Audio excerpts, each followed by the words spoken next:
के रसूल सल्लल्लाहु अलैहि वसल्लम इरशाद फरमाते हैं, घर में अगर सालन बनाओ तो थोड़ा शोरबा बढ़ा दो। तो साहबा ने पूछा, या रसूल अल्लाह, शोरबा क्यों बढ़ा दे? ज्यादा शोरबा हो जाएगा तो तरकारी में टेस्ट नहीं होगा ना। अल्लाह के रसूल ने इरशाद फरमाया, शोरबा बढ़ा दोगे ताकि थोड़ा पड़ोसी को भी दे दो। यहाँ तो अकेले टंकी फूल, पड़ोसी को कौन देखता है? अच्छा, पड़ोसी कौन है? पड़ोसी कौन है? सिर्फ मुसलमान पड़ोसी है? ना ना ना, पड़ोसी में कौन है? हिंदू है वो भी पड़ोसी है, ईसाई है वो भी पड़ोसी है, क्रिश्चियन है वो भी पड़ोसी है, बौद्ध है वो भी क्या कहते हैं, पड़ोसी है। और सुनो, चाहे वो किसी भी मजहब का मानने वाला हो, अगर वो तुम्हारा घर के बगल में उसका घर है, सुनो, वो तुम्हारा पड़ोसी है। अल्लाह अकबर कबीरा। पड़ोसी कहां तक है? 40 घर दाएं, 40 घर बाएं, 40 घर आगे, 40 घर पीछे, ये सब तुम्हारे पड़ोसी है। कौन है पड़ोसी? तो पड़ोसी को प्यार करना चाहिए कि सताना चाहिए? कुर्बान जाओ। अल्लाह अकबर कबीरा वल्हम्दुलिल्लाहि कसीरा व सुबहानल्लाहि बुकरतम वसीला। मुसलमान वो है, एक यहूदी रास्ते से जा रहा था, एक पत्थर देखा, पत्थर रास्ते में पड़ा हुआ है, तो यहूदी खड़ा हो गया, बोला ये पत्थर इस रास्ते में नहीं पड़ा होता, अगर लगता है कि इस रास्ते से कोई मुसलमान नहीं गुजरा। तो किसी ने पूछा कि क्यों, कोई मुसलमान गुजरता तो क्या होता? बोला ये पत्थर रास्ते पे नहीं मिलता, किनारे में मिलता। कोई मुसलमान नहीं गुजरा है इसलिए ये पत्थर बीच रास्ते में है। अगर कोई मुसलमान गुजरता तो ये पत्थर बीच रास्ते में नहीं, किनारे में मिला। अल्लाहु अकबर। उलमाए किराम जिंदाबाद, हिंदुस्तान जिंदाबाद, जिंदाबाद। ये है मेरा मजहब इस्लाम। कुर्बान जाओ, अमन का मजहब, पैगाम मोहब्बत का मजहब। और कुर्बान जाओ नौजवानों, हम लोगों ने अपने दीन को भुला दिया। हम मानते कहां? तकरीरें तो सुनते हैं, अमल नहीं है, अमल नहीं है। अगर अमल हो तो हमारी जिंदगी बन जाए, अल्हम्दुलिल्लाह सुम्मा अल्हम्दुलिल्लाह। देखिए बहुत सारे नौजवान यहां पर ऐसे हैं, और कुर्बान जाओ आए जलसा सुनने के लिए, सर पे टोपी नहीं है, टोपी नहीं तो रुमाल बांध लेते, रुमाल नहीं था तो जो ब्याह किए थे पगड़ी बांध लेते, ब्याह कर लेते। बच्चा हंस रहा, शादी के नाम तो सब मुस्कुरा देता है। शादी के नाम से दुआएं लो, बुजुर्गों की दुआएं लो, बुजुर्गों की दुआएं लो। एक हजरत जलसे में आए, एक नौजवान ने बड़ी खिदमत की, पैर दबाया, हाथ दबाया, सर दबाया, तो हजरत बोला कि बेटा बड़ी खिदमत की, ले मांग, मुझसे क्या मांगता, मैं दुआ देता हूँ। बोला हजरत जो दुआ दे दीजिए। और तो हजरत पूछा कि बच्चा उच्चा है तुमको? तो ये नौजवान बोला कि नहीं है। बोला जो अल्लाह तुमको औलाद की खुशी से तेरी बीवी की गोद भर देगा, जा। 1 साल के बाद हजरत फिर आए जलसे में, तो वो लड़का फिर मिला, तो हजरत बोला कि बेटा कुछ ना कुछ जरूर हुआ होगा, बेटा होगा चाहे बेटी होगा, हुआ कुछ नहीं? ये लड़का बोला कि कुछ नहीं। हजरत बोले कि अच्छा ठीक है, अब की बार हम दुआ कर रहे हैं कि जरूर अल्लाह अगले साल तक बेटा चाहे बेटी देगा, जाओ। 3रे साल फिर हजरत जलसा में आए, तो नौजवान फिर आया, तो हजरत देखते ही समझ गए कि बेटा अब सुनाओ क्या नाम रखे हो, बेटा हुआ या बेटी हुई? ये नौजवान, तो हजरत बोले अरे बा, हम तो जिसके लिए दुआ करते हैं वो दुआ कबूल हो जाती है, आखिर गड़बड़ कहाँ है? तो हजरत पूछा रे बेटा बियाह कर लज? बोले नहीं बियाह नहीं करेंगे। बच्चा का होगा?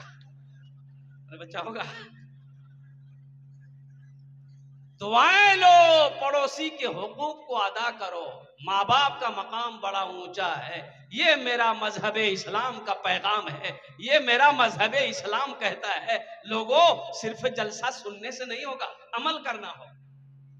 अमल करेंगे इंशाल्लाह? कितने लोग करेंगे? हाथ उठाओ इंशाल्लाह। हाथ तो बहुत जोर से हम उठा देते हैं, लेकिन अमल नहीं है। अब इधर अभी मुझसे कहा गया कि हजरत थोड़ा जहेज पर रोशनी डालिएगा। अब किस किस पर रोशनी डालें? यहाँ जहेज लिया जाता है, जहेज शादी ब्याह में है थपाची बोलो, बोलो, अपने आप को मुसलमान कहते हो? क्या शरीयत ने इजाजत दिया तुम्हें जहेज लेने की? अपने आप को मुसलमान कहते हो? और बताओ, तुम्हें किसने इजाजत दे दिया लड़की वाले को 2 लाख 3 लाख रुपए लड़की वाले से लेना? अब वो बेटी वाला कहां से पैसा ला कर दिया है? कभी तुमने गौर किया? जमीन बेचा है कि सूद पे पैसा उठाया है कि कर्जा पे पैसा उठाया है? वो बेचारा गरीब बाप, रात को नींद नहीं आती है इसलिए कि उसके सर पे जवान बेटी बैठी है। बाप को नींद नहीं आती है, भाई को नींद नहीं आ रही है, उनके सर पे जवान बहन बैठी है। तुम्हें कैसे पता चला? इस पैसे को तुमने कितने बेदर्दी के साथ खर्च किया है, 2 लाख टका को। अच्छा, बारातों बहुत है। बारात, एक लड़का का घर यहां से जहां शादी उसकी होने वाली थी, लड़की का घर 1 किलोमीटर की दूरी थी। 1 किलोमीटर की दूरी। ये लड़का बारात के लिए 60 गो स्कॉर्पियो किया था, और जब गाड़ी खड़ी हुई तो लड़की का घर पार कर गया। जाओगे कहां बारात लेकर के? अरे पूरे अररिया घूमो। ये अपना पैसा नहीं ना है। ये पैसा जो स्कॉर्पियो किया है, ये अपने पैसे का स्कॉर्पियो नहीं किया है। ये लड़की वाले से जो 3 लाख 2 लाख रुपए लिया है, ये उसके पैसे का स्कॉर्पियो है। अल्लाह को नहीं जवाब देना है, अल्लाह नहीं पूछेगा। अल्लाह पूछेगा, फरिश्ते इतने झाड़ू मारेंगे सर का बाल उड़ा देगा। मुसलमानों डरो, ये जहेज मजहब इस्लाम में नहीं है। और कुर्बान जाओ, ये जो बारात गाड़ी के गाड़ी भर भर के जाते हो, मजहब इस्लाम में वलीमा है, निकाह है। बारात का कहीं कोई तस्वुर नहीं है। बारात किस बला का नाम है? मजहब इस्लाम में है ही नहीं है बारात। लड़की पसंद है, 2-4 आदमी जाओ, निकाह करो, लड़की का हाथ पकड़ो, घर लेकर आओ, वलीमा करो। वलीमा करना नबी की सुन्नत है, चाहे वो एक बकरी का बच्चा ही क्यों ना हो, चाहे वो एक बकरी हो, ज़िबा करो, लोगों को खाना खिलाओ। हम कहते हैं बहुत शौक है लोगों को खाना खिलाने का, तो बेटी वाला क्या कहा लेके जा रहा है? खुजली तुमको है तो अपने घर में मिटाओ, बीटेक से लगाओ। लड़की वाले को परेशान काहे कर रहा भाई? तुम 100 आदमी को मत खिलाओ, 1000 को मत खिलाओ, हम कहते हैं पूरे अररिया वाले को खिलाओ, अपने घर में खिलाओ, पसीना हेड हो जाएगा। अपने घर की बारी जब आएगी, ये वलीमा नबी की सुन्नत है, तो वलीमा तो हम करेंगे नहीं, बेटी वाले के ऊपर में जुल्म करेंगे, फरमाइश करेंगे। 200 बाराती, बाप रे बाप, बाराती जा रहा कि जंग में जा रहा है? अच्छा देखिएगा, बारात में जाने वाले लोग, कितना लोग ऐसा है कि दोपहर में बारात निकलेगी तो सुबह नाश्ता नहीं करेगा। बोले कने हो? बोले मर्द यहाँ खाई लेवे तो वहां की थी। कितना बड़का पेटुआ रे बाप। अच्छा, एक एक आदमी हाजमा का टेबलेट लेके जाता है पॉकेट में। बोलो बोलो, ये किसने इजाजत दे दिया तुम्हें? अरे सुनो, अल्लाह के रसूल सल्लल्लाहु अलैहि वसल्लम ने इरशाद फरमाया, खाने के पेट के 3 हिस्से करो, 3 हिस्से। पेट का प्रॉब्लम था, गए अपोलो हॉस्पिटल, कलकत्ता में अपोलो हॉस्पिटल, दिल्ली में भी, चेन्नई में भी है, मुंबई में भी है, बड़ा हॉस्पिटल है, बड़ा बड़ा डॉक्टर महेश गोइंका, बड़ा डॉक्टर, पेट का 1 नंबर का डॉक्टर है हिंदुस्तान के अंदर में। लेटा करके बोला कपड़ा उठाइए, कपड़ा उठाए, एक तमाचा मारा, बोला बस उठ के बैठ जाइए। क्या किया रे भाई? प्रिस्क्रिप्शन लिखा, 1 टेबलेट 1 सिरप। हमने कहा खाना में क्या खाएंगे? बोला 1 रोटी को 1 घंटा में खाना है। बोला वो हम 3 रोटी खाते हैं, 3 घंटा हम नाश्ता में पार कर देंगे। दोपहर में 4 रोटी, तो 4 घंटा रोटी खाने में, और रात में 3 रोटी, तो 4 3 7 और 7 3 10 घंटा खाने में पार कर देंगे हम। तो पता ये चला, डॉक्टर का कहना ये था कि 1 रोटी को 1 घंटे में इसलिए खाना है, छोटा छोटा लुकमा खाइएगा, अच्छे से चबा के खाइएगा, ताकि वो खाना पेट में हजम हो जाए। हमने कहा कि डॉक्टर साहब, ये बात आप अभी बता रहे हैं, ये बात तो हमारे नबी जनाबे मोहम्मदुर रसूलुल्लाह सल्लल्लाहु अलैहि वसल्लम ने 1450 साल पहले बता दिया। खाने पेट के 3 हिस्से करो, एक हिस्सा खाना, एक हिस्सा पानी, एक हिस्सा हवा के लिए छोड़ो। यहां तो तीनों हिस्सा फुल, पानी कहां? बोले यहां तक। बोलो वो डॉक्टर की यहां दौड़ेगा कि नहीं दौड़ेगा? सुन्नते मुस्तफा को छोड़ोगे तो नुकसान होगा। देखो एक बात याद रखो, कुछ लोग खाने के लिए जीते हैं, कुछ लोग जीने के लिए खाते हैं। अल्लाह की नेमत समझकर खाओगे, इंशाअल्लाह एक रोटी खा लो, बिस्मिल्लाह पढ़ के खा लो, अल्लाह उसी में बरकत देगा, सब्र हो जाएगा, पेट भर जाएगा। सुन्नत तरीके से तो खाओ। तो मैं ये कह रहा था कि अल्लाह की बारगाह में इसका जवाब देना होगा। जहेज से तौबा करो मुसलमानों, ये जहेज मजहब इस्लाम में इसकी कोई भी जगह नहीं है, कोई इजाजत नहीं है। अगर जहेज का लेना जायज होता तो सबसे पहले हम लोग लेते कि तुम्हें लोग छोड़ देते। अगर जहेज लेना सवाब होता, पुण्य का काम होता, अच्छा काम होता, तो सबसे पहले मौलाना लोग लेते जहेज कि तुम ही लोग छोड़ देते। किसी शायर ने कहा है, अगर आपकी इजाजत हो तो सुना दूं, तकलीफ नहीं मानिएगा, तकलीफ नहीं मानिएगा। मालो जर के असीर लगते हो, मालो जर के असीर लगते हो, बखुदा बेज़मीर लगते हो, मांगते हो जहेज शादी में, मांगते हो जहेज शादी में, खानदानी फकीर लगते हो, खानदानी फकीर लगते हो, खानदानी फकीर लगते हो। जहेज ना लो। एक बात याद रखो, आमिना के लाल मेरे पैगंबर, हम सबके पैगंबर जनाब मोहम्मद रसूलुल्लाह, सारे लोग बोलो सल्लल्लाहु अलैहि वसल्लम ने इरशाद फरमाया, लोग 4 बातों को बुनियाद पर निकाह करते हैं। कोई हसब नसब देखता, खानदान कैसा है, कोई हुस्न जमाल देखता, खूबसूरती कैसी है, लड़की ब्यूटीफुल है कि नहीं। अच्छा एक बात मेरी समझ में नहीं आ रही है, जिसको देखिए उसको ब्यूटीफुल लड़की चाहिए। लड़का चाहे तवा का तल्ली हो, खपड़ी का तल्ली हो, उससे भी पूछिएगा ना, ब्याह करवेंगे? बोले करवेगी। बोला बीवी? बोला ब्यूटीफुल।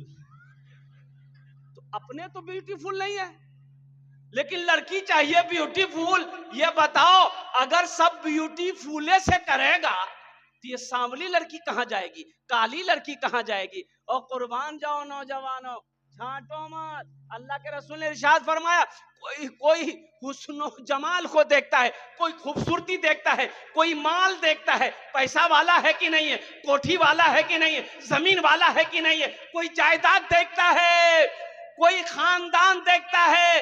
तुम दीनदारी देखो, जिस घर के अंदर में दीनदारी हो उस घर में रिश्ता करो। जिस लड़के के अंदर में दीनदारी हो उस लड़के को दामाद बनाओ, जिस लड़की के अंदर में दीनदारी हो उस लड़की को बहू बनाओ। दीनदारी को तरजीह दो।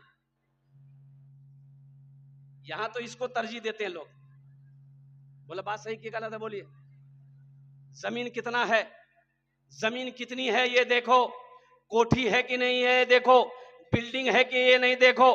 कुर्बान जाओ, चाहे लड़का कुछ भी करे, चाहे लड़का बोतल वाला क्यों ना हो, और कुर्बान जाइए। बोले नहीं लड़का ही रोज है, बोले लड़का ही रोज है, खड़ा भाग पेशाब करिए, लड़का ही रोज है।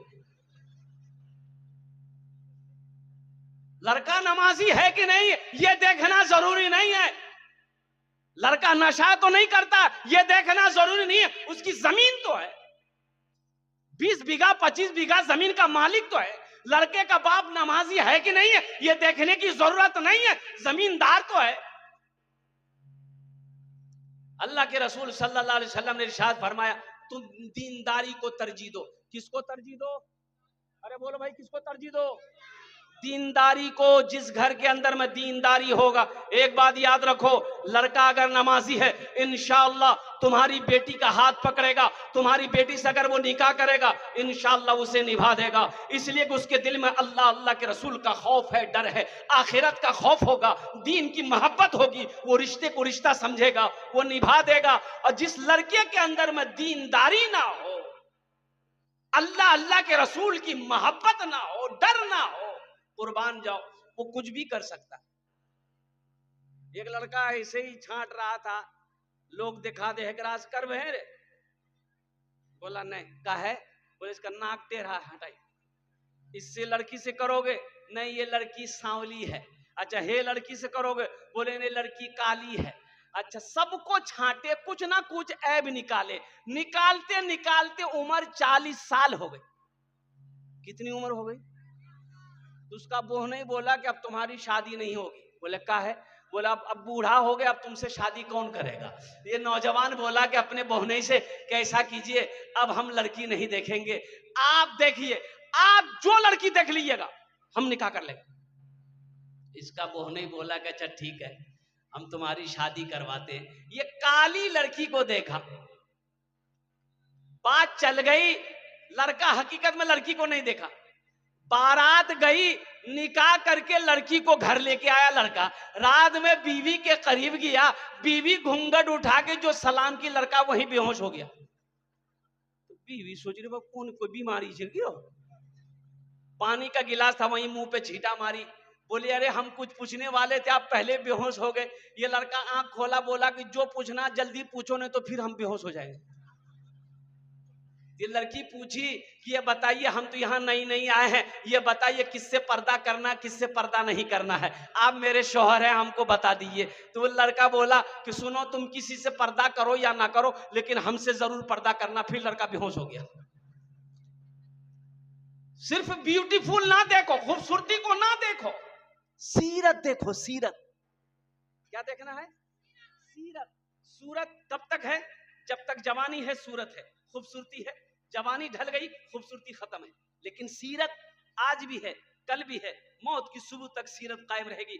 मरने के बाद भी सीरत बाकी रहती है। आदमी मर जाता है, मरने के बाद भी लोग उसका तज़किरा करते हैं। आदमी कहता नहीं ओ आदमी बहुत अच्छा था, आदमी बहुत अच्छा, उसकी सीरत कह रही है वो आदमी बड़ा अच्छा था, अखलाक बड़ा अच्छा था, किरदार बड़ा अच्छा था। इसलिए नौजवानों सिर्फ सूरत को ना देखो, सीरत को देखो।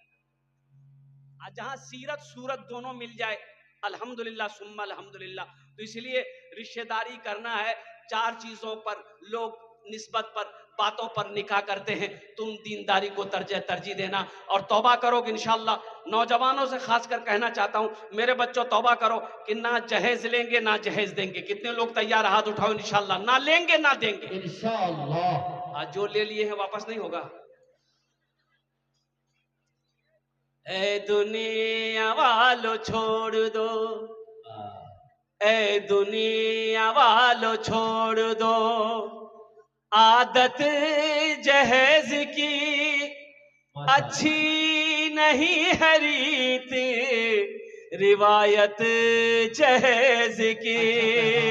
ए दुनिया वालों छोड़ दो, आदत जहेज की अच्छी नहीं है रीत, रिवायत जहेज की। सबसे बड़ा जहेज है ए दोस्तों दुल्हन, सबसे बड़ा जहेज है ए दोस्तों दुल्हन। फिर इसके बाद कुछ नहीं कीमत जहेज की, फिर इसके बाद कुछ नहीं कीमत जहेज की। इसलिए जहेज मांग कर नहीं लेना है। अब कोई अपनी मर्जी से दे फिर भी नहीं लेना है, मना कर दो, इसलिए कि इस पैसे में बरकत नहीं है। जहेज के पैसे में बरकत, जोर से बोलो। इसलिए कि आपने किसी जहेज लेने वाले को अमीर होते देखा कभी? सूद के पैसों में बरकत नहीं है, रिश्वत के पैसों में बरकत नहीं है, झूठ के पैसों में बरकत नहीं है। जुआ के पैसों में बरकत नहीं है, लॉटरी के पैसे में बरकत नहीं है। इसलिए मजहब इस्लाम मेरा कहता है कि ना रिश्वत लो ना रिश्वत दो, कुर्बान जाओ, ना सूद खाओ ना किसी को खिलाओ। ये पैसा इसलिए मौत बरहक है, मरना है, अल्लाह के सामने हाजिर होना है। एक बात याद रखिएगा, नमाज के बारे में एक सवाल होगा। नमाज के बारे में क्या सवाल होगा बोलो? एक सवाल होगा, नमाज क्यों नहीं पढ़े, अल्लाह पूछेगा नमाज क्यों नहीं पढ़े। रोजा के बारे में एक सवाल होगा, रोजा क्यों नहीं रखे। हज के बारे में एक सवाल हो गया, मैंने तुम्हें दौलत दिया, हज क्यों नहीं किए। लेकिन मुसलमानों, तुम्हें मालूम होना चाहिए, पैसा के बारे में, माल के बारे में अल्लाह दो सवाल करेगा। पहला सवाल करेगा, ये पैसा कहां से कमाए, कहां से कमाए, कितना 61-62 किए, इसका हिसाब दो। इसका हिसाब दे दिए, फिर मेरा अल्लाह दूसरा सवाल करेगा, इस पैसे को कहां कहां खर्च किए, इसका हिसाब दो। इसलिए मेरे मुसलमान नौजवानों, ये सूद का पैसा, रिश्वत का पैसा, जहेज का पैसा और कुर्बान जाओ जुआ का पैसा, ये सब के सब मजहब इस्लाम में चलने वालों के लिए, मुसलमानों के लिए, सब के लिए हराम है। इसलिए मेरे बच्चों, नौजवानों, अल्लाह से डरो। अल्लाह एक अभी जिंदगी दिया है, अल्लाह एक दिन मौत देगा, अपने सामने अल्लाह खड़ा करेगा, कटघरे में खड़ा करेगा।